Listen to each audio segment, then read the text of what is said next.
But I fought 2 wars overseas. But I almost lost my wife to a ruler and a patch of grass. The HOA president tried to fine us into submission, me. Then called the cops when our lawn didn't match her mood board.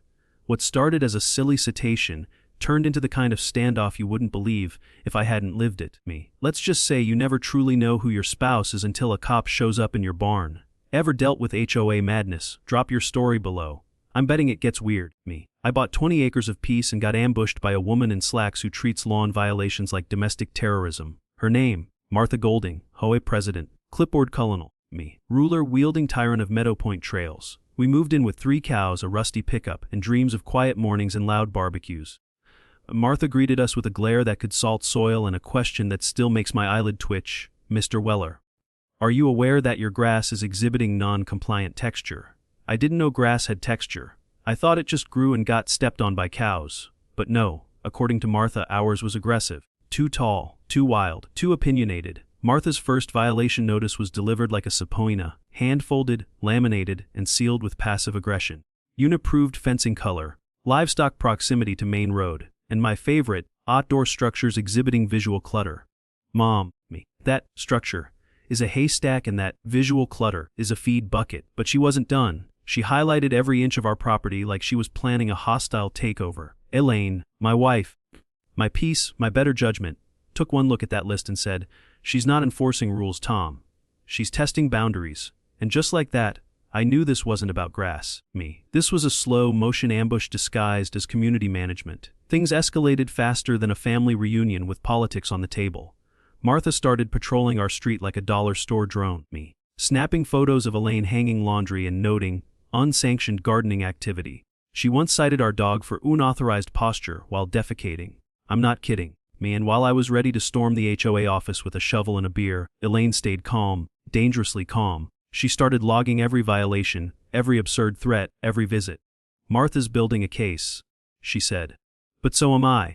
That's when I remembered something Elaine told me when we first met, me. The quiet ones are the ones you should never underestimate. Martha may have brought a clipboard, but Elaine brought 12 years of classified training and the patience of a saint with a filing cabinet.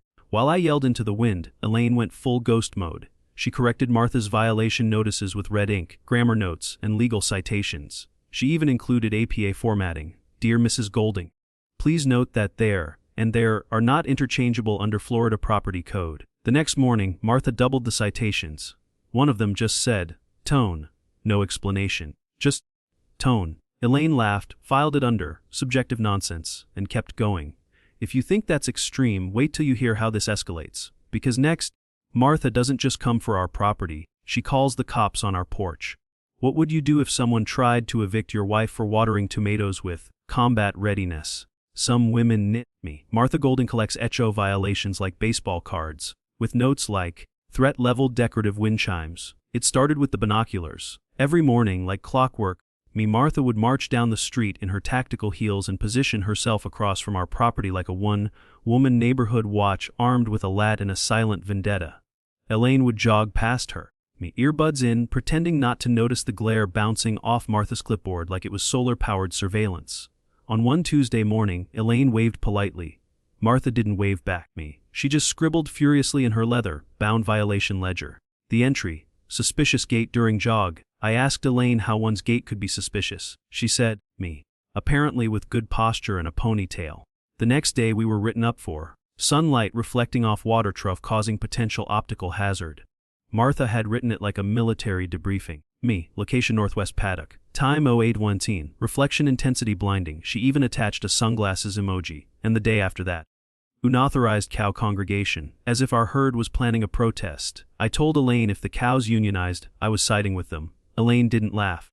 She was too busy filing Martha's notices in color, coded folders labeled nuisance and imagined crimes. She said, "She's not trying to enforce rules, Tom. She's trying to wear us down." Elaine's strategy shifted from patience to silent preparation. She began documenting Martha right back, photos, timestamps, notes. Our front porch looked like a private investigation firm run out of a Cracker Barrel. She had a folder titled, "Surveillance of Surveillance." It included shots of Martha photographing our compost pile and a video clip of her measuring the driveway gravel with a laser level. Elaine started compiling violation notices for their grammatical errors alone. Martha, she said while reading one out loud. If you're going to accuse me of cattle misconduct, at least spell it right. And that's when I realized Elaine wasn't just collecting evidence, she was winning. Silently, strategically, like a sniper with a clipboard of her own. That's when Martha snapped. The calm unnerved her. The politeness enraged her. Her daily strolls turned into aggressive drive-bys. She'd roll past our property slowly, window down, as if waiting for a rogue leaf to fall in the wrong direction. One day she parked halfway on the sidewalk, got out, and just stared at our front gate for 11 minutes. Didn't say a word, just stood there like she was expecting our barn to confess. Elaine waved from the garden, holding a rake like a ceremonial staff. Martha finally yelled, "You think you're clever, But I know what you're doing." Elaine smiled and said, "Yes, ma'am, I do believe you do."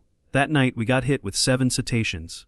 My personal favorite, wind chime volume disrupting community harmony. I told Elaine I was about 5 seconds away from installing a foghorn just to mess with her. But my wife wasn't mad, she was focused. "Martha's unraveling," she said, and we're documenting every thread. She even caught Martha in a moment of poetic hypocrisy, walking her Yorkie across 4 driveways without a leash while writing up our cows for trespassing tendencies. I asked if we could fine her for aggressive poodle behavior. Elaine said no. She'd rather let the paper trail do the talking, and that's when I knew. Martha had started a paper war, But Elaine was already building an arsenal. Obsession doesn't always show up screaming at your door. It creeps in with forms, fines, and formatting errors. And sometimes, the best revenge isn't rage, it's records. Ever met a neighbor who tracks your shadows like the NSA? Wait till she meets the ghost. Martha sent us a 3-page letter titled, Mandatory Landscape Neutralization.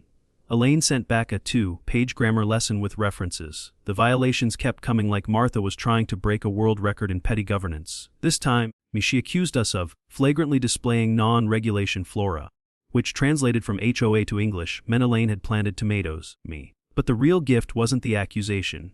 It was the way Martha wrote it, riddled with enough typos to make a middle schooler blush. Your vegetables are inconsistently placed, which violates subsection 7b of visual symmetry guidelines. Elaine read it out loud, eyebrows raised so high they practically left her head.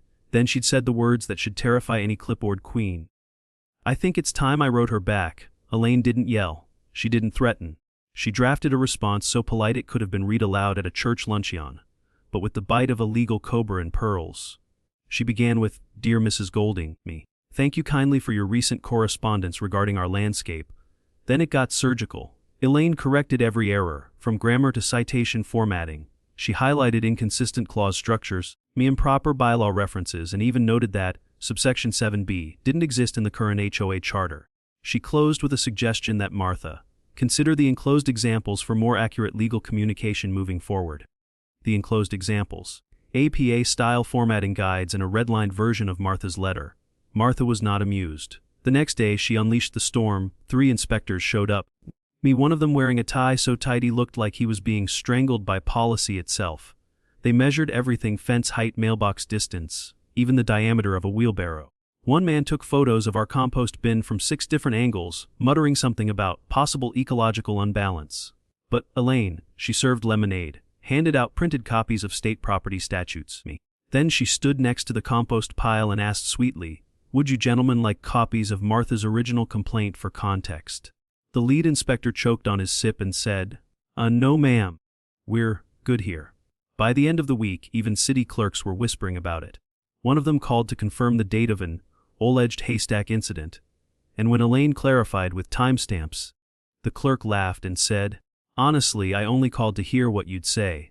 Turns out Martha's paper trail was becoming a comedy special in county records.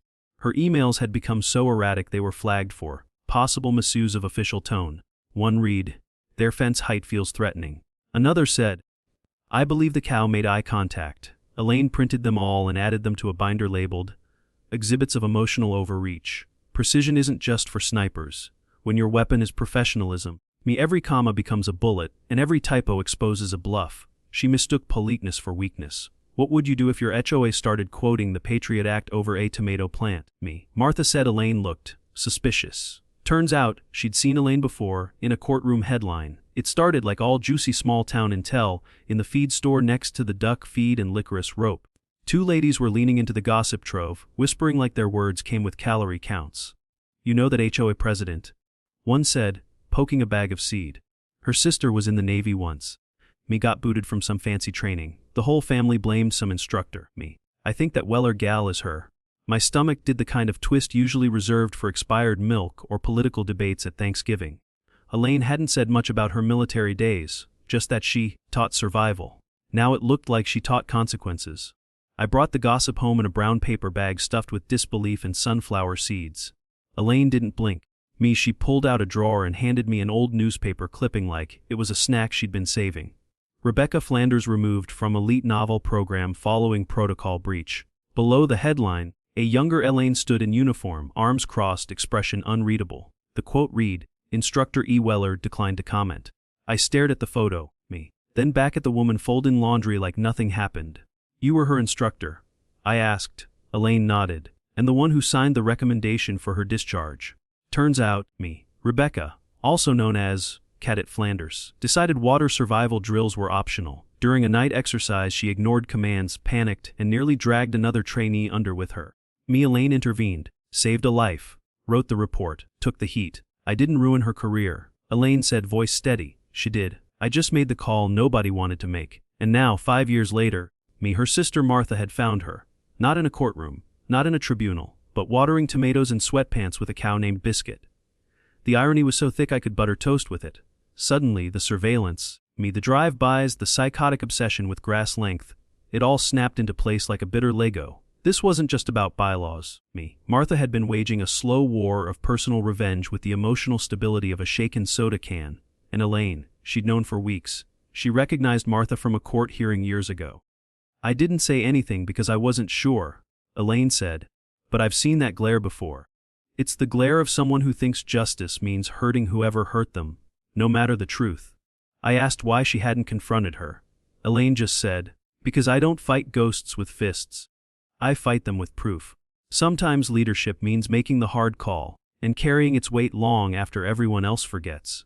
The truth doesn't always make you friends, but it makes you dangerous to the ones who lie. She thought Elaine ruined her sister's dreams. What would you do if HOA revenge showed up 5 years late and fully caffeinated? Martha filed a welfare check. Police showed up expecting a hostage crisis. What they found was a yoga mat and a water jug. It was 7:42 a.m. when Officer Lenny Jacobs rolled into our driveway like he was hunting a domestic terrorist with a pilot's habit. He stepped out of the cruiser with his hand already dancing on his holster and an expression that screamed, "I'm ready to be on the news." Elaine was mid-stretch on her yoga mat, holding warrior pose and sipping from a giant metal water bottle like peace itself. "Mom, I'm responding to a welfare concern. Are you safe?" Lenny barked. Elaine blinked once, calmly adjusted her stance, and said, "Yes, officer. Unless we're under attack by calves again, I feel perfectly well." Lenny didn't laugh. He scanned the yard like our begonias were hiding explosives. "We received a call indicating possible hostage behavior and unauthorized tactical equipment on site," he said, walking toward the barn like he expected to find hostages ducked, taped to a rowing machine. I stepped forward. Elaine held up a hand. "Tom," she said, "let me handle this." And handle it, she did like she was briefing a jittery cadet on their first deployment. "Officer Jacobs, may I ask who filed the complaint? Was it anonymous? May I record this interaction for our own records?" Lenny blinked. Twice. His grip on the holster relaxed just slightly. Elaine's voice was calm enough to make a spa jealous. He wasn't used to that. He was ready for screaming or confusion. Not a woman asking about legal jurisdiction mid-vinyasa. As he stepped into the barn, his eyes landed on the worst possible thing for an imagination poisoned by HOA paranoia: tactical treadmills, water rescue mannequins, and laminated posters about survival breathing. "Are you conducting combat training on this property?" he asked, suddenly re-alert, hand twitching toward his weapon again. Elaine raised both hands slowly, not because she was scared, but because she knew what came next. "Officer, what you're seeing is standard fitness equipment. I train veterans in water safety and survival skills. You'll also notice the safety certifications and legal zoning permits posted near the entrance." That's when Lenny fully panicked. He drew his weapon, not fully, but enough to point it halfway toward a yoga block like it owed him money. "Keep your hands where I can see them," he barked. Elaine didn't flinch, didn't blink. She took one step back, hands still raised, and said in a level tone, "Officer, you are now operating outside the boundaries of standard welfare check protocol. I am unarmed, compliant, and in a clearly non-hostile environment. Please state your justification for escalation." The room froze. Lenny froze. The only thing moving was the quiet whir of the ceiling fan and my pulse going Mach 3. And just like that, she de-escalated the situation without shouting, crying, or chaos, only facts. Her calm wasn't passive, it was trained, tactical. She asked for his badge number, then politely offered to provide a copy of the interaction to his supervisor. The gun lowered, the tone softened, and by the end of it, Officer Lenny looked like a man who'd just been politely dismantled by a yoga instructor with a military-grade memory. He apologized twice before leaving. Elaine thanked him with a nod and went right back to her mat like she'd just paused her workout to correct a misfiled spreadsheet. Calm doesn't mean weak, Real calm is knowing exactly what to do when everyone else loses their footing, and doing it so smoothly, even the person holding the gun starts to question their grip. Ever seen someone correct an armed officer's procedure while under threat? What if she smiled doing it? Tom married a ranch wife. Turns out, she used to teach people how not to drown during helicopter crashes. After the gunpoint yoga session, I sat across from Elaine with my heart doing jump ropes. Okay, I said, I've seen you outsmart Martha, outtalk a cop, and handle a near shootout like it was Tuesday errands. But who are you? Elaine took a long sip from her coffee like she was bracing for turbulence. Then she pulled out an old Navy ID, laid it on the table like a dropped mic, and said, I was a survival tactics instructor for special warfare candidates. Call sign Ghost. My mouth opened, closed, opened again. Ghost, I croaked, like disappear into the jungle ghost. She shrugged, more like make sure no one dies in the jungle ghost. Turns out she didn't storm beaches or parachute into war zones. She trained the people who did. Water crashes, hypothermia protocols, tactical escape drills, if it involved panic pressure, or the possibility of drowning upside down in a chopper fuselage. Elaine was the calm voice teaching you how to survive. And the worst part, she never told me because, in her words, I didn't think HOA warfare would require it. She said that with a straight face, surrounded by 3 ring binders labeled Evidence Martha Voli Pursuit, a neighborhood map pinned with color-coded flags, and what looked like a psychological profile of Martha sketched out next to a jar of pickles. It was like finding out your spouse was Batman, except instead of bats, she'd weaponized municipal codes. So what now? I asked. Elaine turned the dining room into a war room. Red string, labeled timelines, photos of city officials, and a thick dossier of every violation we'd ever received, annotated with timestamps, discrepancies, and a growing list of procedural errors. Now, she said, we give her what she's been trying to build. A case. Only it's not against us, it's against her. The ghost wasn't mad. She was methodical, focused, and maybe a little excited. I hadn't seen her this alive since the tractor auction last spring, The breaking point came when she printed out one of Martha's emails, the one that said, I'll make her regret ever showing her face in my community. Elaine tacked it to the center of the board like it was a trophy. This isn't harassment anymore, she said. It's retaliation, And retaliation with city resources is abuse of power. She'd already compiled a timeline that proved escalation, connected Martha's complaints to her sister's discharge, and cross-referenced every inspection visit with false claims. You've been sleeping next to a tactical operations analyst, she told me. You just didn't know because I like tomato plants and quiet mornings. Real strength doesn't need to roar. It collects, it listens. And when it strikes, it doesn't need drama, just documentation and daylight. She thought she was evicting a housewife. What if the housewife was trained to dismantle insurgencies? Martha showed up to court with a binder full of nonsense and a pearl necklace. Elaine brought surveillance, timestamps, and a witness list. The courthouse looked like a high school reunion for grudges. Martha strutted in like she was starring in a courtroom drama no one asked to see, draped in pearls, armed with a binder labeled Evidence of Disturbance, and flanked by her cousin who once tried to outlaw wind chimes. I leaned over to Elaine and whispered, "Is she wearing perfume or entitlement?" Elaine didn't flinch. She was too busy organizing a 20-page briefing packet that included timestamps, officer incident reports, and a witness statement from the very feed store clerk who heard Martha plotting revenge over alfalfa cubes, The judge, an older woman who looked like she'd seen her share of bad actors and worse handwriting, glanced at Martha's binder, then at Elaine's color-coded presentation with the raised brow of someone who just realized they were about to be entertained, Martha started with a monologue that had all the structure of a wet napkin in a tornado. "Your Honor, this woman has terrorized my family, mocked my authority, and planted unregistered vegetables." The judge blinked. Elaine calmly slid a photograph across the table, Martha peering through our fence with binoculars and a hoodie that said, "Bless this mess." The courtroom snickered. Elaine didn't. Then came the kill shot. Elaine queued up the audio recording she'd been saving like the finale of a Netflix thriller. Martha's voice rang through the courtroom speakers loud and clear. I found her. Now it's my turn. She cost my sister her future, and I'm gonna cost her everything. The judge's face went from polite interest to sheer legal horror. The gallery behind us gasped like someone had dropped a steak into a vegan yoga class. Elaine leaned forward and said, Your Honor, we believe this is premeditated retaliation under the guise of community enforcement. The judge took exactly 6 minutes to rule. Not only was Martha's restraining order denied like a bounced check at a blackjack table, but the court issued one against her, banning her from contact proximity and anything resembling power over a neighborhood association. Mrs. Golding, the judge said, adjusting her glasses, this isn't leadership. This is obsession dressed as authority. You are hereby relieved of all HOA duties effective immediately. Martha stood there, mouth half open, binder clutched like it might start leaking dignity. It didn't. Outside, the local paper's court reporter approached Elaine, notebook in hand, eyes wide.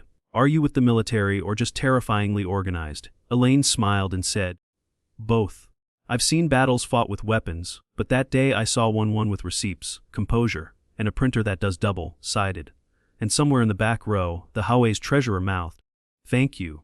Justice doesn't always slam a gavel. Sometimes it arrives in yoga pants armed with timestamps and doesn't break a sweat while flipping your whole world upside down. She tried to ban cows. Now she's banned from public office. What would you do if the HOA president got court, micked like a rapper? Martha moved out. Her exit interview was a fine, a restraining order, and a going-away cake shaped like a ruler. It was a quiet Tuesday when the U-Haul showed up. Martha's pearl necklace glinted one last time as she loaded the final tote labeled, Rules and Wrath. Her husband looked like a man who'd just learned what a return policy on marriage might feel like. The HOA board didn't throw her a goodbye party, but someone did leave a bundt cake on her porch shaped like a ruler with the icing words, Measure this. I never found out who baked it. I didn't ask. Some legends are best left frosted. With Martha officially out, the HOA board voted unanimously to make Elaine interim president. And by unanimously, everyone sprinted to nominate her before the echo of all in favor finished bouncing off the drywall. Her first official act, repealing every nonsense ordinance written in passive-aggressive cursive, including the infamous, no cattle within eyeline of decorative flags, clause. Then she hosted a town hall with PowerPoint slides titled, How Not to Weaponize a Clipboard. A standing ovation followed, and one older gentleman threw his Velcro wallet onstage in solidarity. Elaine didn't stop there. Within a month, she'd turned the barn into a part-time community center. Tuesdays were for veteran support meetings. Thursdays, tactical fitness classes where middle-aged ladies learned how to throw a clean elbow and file a city complaint at the same time.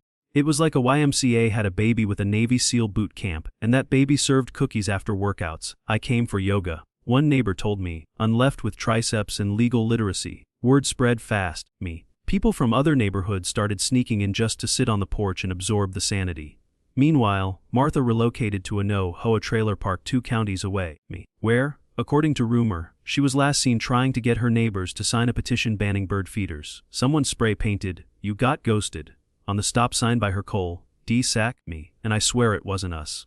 But the phrase stuck. Around our town, getting ghosted became shorthand for what happens when your nonsense hits a brick wall of intelligence, documentation, and calm wrath. Even the mayor started using it in council meetings. Do we want another ghosting on our hands? He'd ask when someone proposed regulating lawn flamingos. One afternoon, I found Elaine sipping sweet tea on the porch, watching Biscuit the cow chew cud like a retired therapist. You ever think we'd end up here? I asked. She looked around at the laughter coming from the barn, the sun setting over our pasture, and said, I fought for peace, not silence. Big difference. And in that moment, I realized the best revenge hadn't been the restraining order, or the courtroom audio drop, or even the bundt cake. It was this, the community finally thriving under someone who knew how to protect it, not police it. Revenge yells in the moment, justice whispers through change. And real leadership doesn't need a gavel, it just needs a backbone, a binder, and a little humor. Martha thought she was hunting a victim, but she cornered a ghost. What would you do if your HOA drama triggered a tactical takedown? So if this story made you laugh, made you think, or made you whisper, I wish I had an Elaine on my street, then do me a favor, like the video. Leave a comment and tell us, have you ever been ghosted, or better yet, been the ghost? And don't forget to subscribe to the channel, because the next story, It's welder than HOA fines on a flamingo farm. Got your own HO horror story? Me. Drop it in the comments. Let's laugh at the madness together. And don't forget to hit that subscribe button because tomorrow we have another incredible story.